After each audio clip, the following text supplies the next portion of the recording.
But anyway, guys, yeah, it's coming out next year, 2025, July 25. So let's keep our fingers crossed for that. Okay, let's move it on. Some more news. Now, this is interesting news.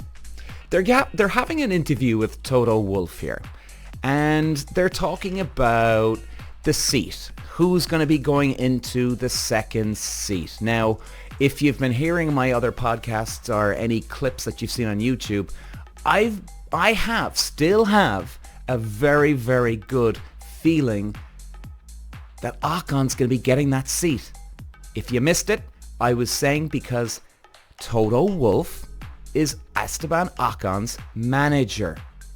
Now, a few years ago, he had Lewis Hamilton and Valtteri Bottas in the team, and they did some great things with that car. They were getting the results, bringing food to the table, as we call it. So there was no need to get rid of any of those two drivers at that stage. Now, obviously we know Hamilton going to Ferrari, Russell staying put. Clearly, Russell is the number one golden boy right now. They're putting all their attention into him, and why wouldn't they?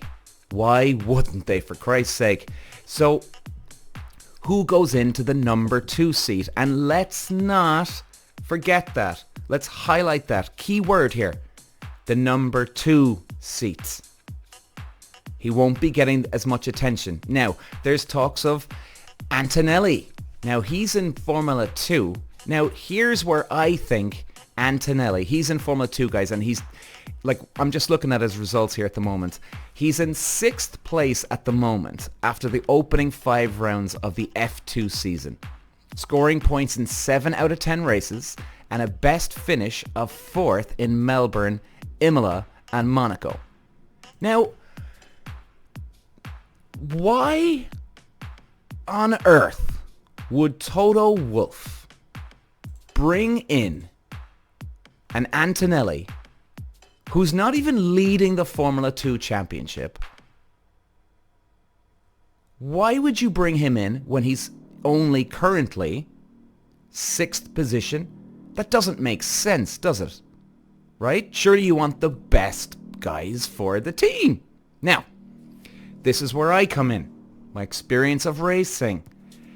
Antonelli could be like Sergio Perez. Yes, there's no doubt about it. Antonelli is a very, very good pilot. But is he bringing more to the table? Is he bringing sponsors? Is he bringing investors? And some people might say I'm sounding like a broken record. I'm always going on about it. But look, this is a talking point here.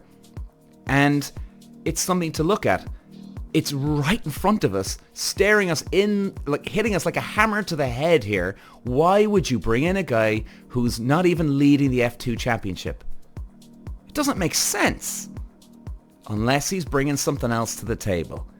And maybe it is. Now, I've still put my money that Esteban Ocon's going to get that seat simply because he's been around Formula 1 for a while. He's had a lot of experience, obviously comparing to Antonelli, clearly. And he can do a very good job, Ocon. Thing is, main thing, I think this is the most important. Ocon has his manager who runs Mercedes. Now, believe me, guys, if Toto Wolff really wants to pull the reins in and bring in Esteban Ocon into his own team, he'll do it. I think that guy's got plenty of trust in the shareholders, all the people behind the scenes at Mercedes. They'll say, hey, look, Toto, man, whatever you need, you go do it, baby. Go do what you need to do. And I think that will be it. Problem solved, job done. Elvis has left the goddamn building here. Toto makes the decision, it's done. I would still say, and I said this I think about 2 weeks ago, I still honestly reckon Esteban Ocon has a 70 to 75% chance of getting that seat at Mercedes next year. It would just make sense, logical sense. Now, then again, I'm still keeping it open to the 25 because, hey, look, man, if you can bring in a guy that's bringing investors and sponsors, well, that's going to be hard to say no to, or it's going to be hard to even turn your back on. Now, then again, Mercedes, they're a huge corporation. They've got so much money coming out of their backside, it's insane. So do they need the money? Probably not. Then again, we don't know what's behind the scenes here. But I would still say anyway, it's going to be Esteban Ocon. Now, let's move on to the next part.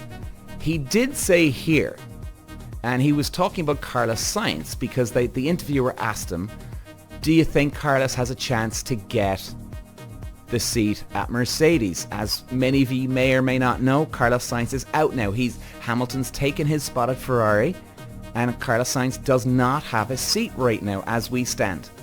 And Toto Wolff, now again, if this article is accurate, even though guys, I've always said to you before, keep an eye on F1.com, definitely the most accurate website out there for news. And let's see. So let's just go down to it. Toto here says, I think first of all, Carlos deserves a top seat. He's done a fantastic job. But for us, we've embarked on a route now to say, you know what, we want to reinvent ourselves a little bit going forward. Kimi Antonelli definitely plays a part in that. Now, does that give us a hint that he's going? So it looks like Carlos is out, it's done. Antonelli may be in. I still go with Ocon though. I've just got this feeling. But Carlos Sainz looks like he's definitely out of a chance to get to Mercedes. And you know, you'd feel bad for Carlos. He's a nice guy. He's got some pace. But that's Formula 1. He's a superstar 1 year, and give it 2 weeks later, he's no one. He's gone out of the spotlight. He's nowhere.